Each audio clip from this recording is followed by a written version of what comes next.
Imagine you're a German submarine commander in 1942. Your submarine has been at sea for weeks. The air inside is thick with diesel fumes and sweat.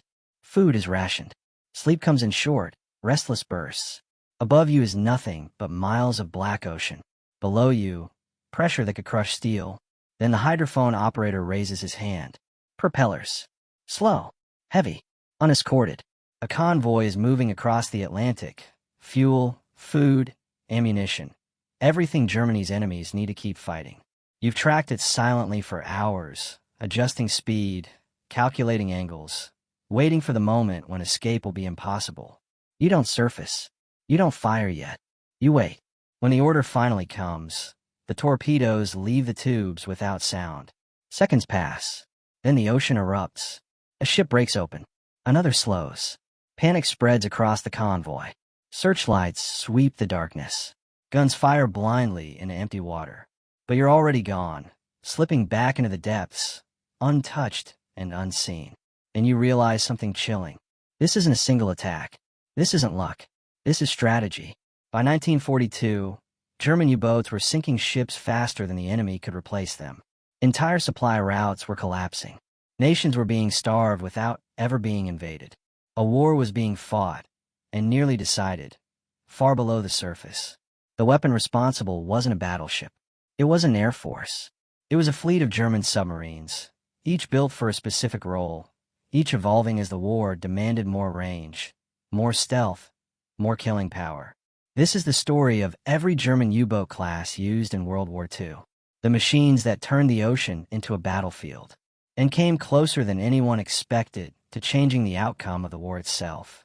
Type II U-boats. Germany's submarine war didn't begin with massive Wolfpacks in the open Atlantic. It began close to shore. The Type II U-boats were small, coastal submarines, Germany's first operational boats of the war. They displaced barely 250 tons and carried crews of around 25 men. Life aboard them was brutal. There was no space, no privacy, and little comfort. But they were never meant to cross oceans. They were designed to train crews, test tactics, and operate in shallow, dangerous waters where larger submarines couldn't go. Type II boats patrolled the North Sea and the English Channel. They laid mines near British ports. They attacked merchant ships close to shore, forcing Britain to defend not just the open ocean, but its own coastline. By 1940, the Type II was already outdated. Its range was too short, its firepower too limited, but it had done something vital. It taught Germany how to hunt. Type VII U-boats. The real terror arrived with the Type VII. This was the submarine that defined the Battle of the Atlantic. More than 700 were built, making it the most numerous submarine class in history. If you picture a German U-boat, you're picturing a Type VII. It wasn't glamorous. It wasn't large, but it was deadly. The Type VIC variant could stay at sea for weeks, carry 14 torpedoes, and dive deep enough to evade early depth charges. It hunted in packs, attacking convoys at night on the surface, firing torpedoes at point-blank range, then disappearing into the dark. Between 1940 and 1943, Type VII U-boats were sinking Allied shipping at an unsustainable rate. Entire convoys vanished. Britain's food reserves shrank dangerously low. Churchill later admitted that the U-boat threat was the only thing that truly frightened him during the war. But success bred complacency. As radar, sonar, escort carriers, and long-range aircraft improved, the Atlantic became hostile. The same waters that once hid U-boats became killing grounds. By late 1943, the Hunter was being hunted. Type IX U-boats. Germany tried to outrun Allied defenses with the Type IX. These were long-range submarines built to strike far from Europe. They operated off the American coast, in the Caribbean, the South Atlantic, even the Indian Ocean. In 1942, Type IX U-boats ravaged shipping along the U.S. East Coast during Operation Drumbeat. American cities kept their lights on at night. Tankers burned within sight of shore. But distance came at a cost. Type IX boats were slower to dive, less agile, and harder to hide. As Allied air patrols expanded, even distant oceans became dangerous. There was no safe water left. Type X. Some U-boats didn't hunt ships at all. The Type X submarines were mine layers, designed to sneak into enemy harbors and plant invisible death beneath shipping lanes. They laid mines off British ports that detonated weeks later, sinking ships without warning. Crews never saw their enemy. They never fired a torpedo. Only 8 were built, but their psychological impact was enormous. Every harbor became suspect. Every channel had to be swept.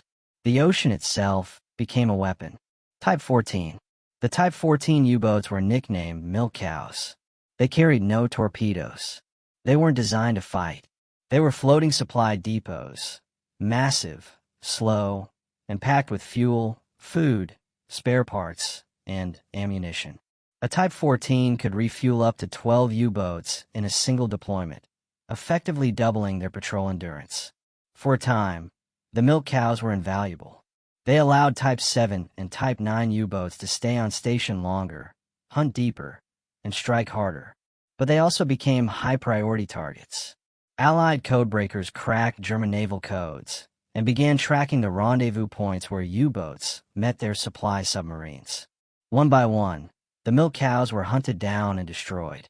By 1944, all 10 Type 14 U-boats had been sunk. Their loss crippled Germany's ability to sustain long-range operations.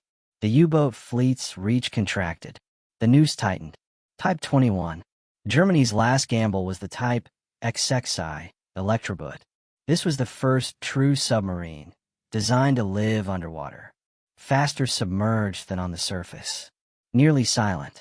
Able to outrun escorts beneath the waves.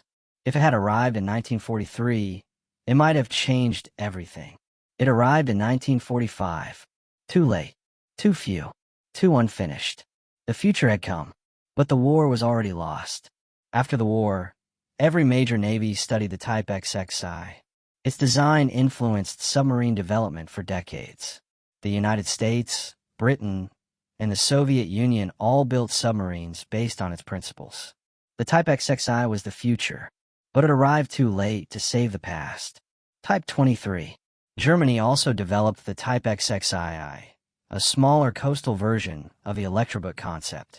It was designed for operations in shallow waters, the North Sea, the English Channel, the Baltic. Faster underwater than on the surface, the Type XEI could slip into harbors, attack, and escape before defenses could respond. 61 were built, and a handful saw combat in the final months of the war. They proved effective in the missions they flew, sinking several Allied ships. But like the Type XXI, the Type XEI came too late and in too few numbers to matter. Germany's U-boats came closer to winning World War II than almost any other weapon. They nearly starved Britain. They nearly broke the Atlantic lifeline. They nearly won, without ever being seen. But wars aren't won by brilliance alone. They're won by intelligence, industry, and adaptation. The ocean gave up its secrets.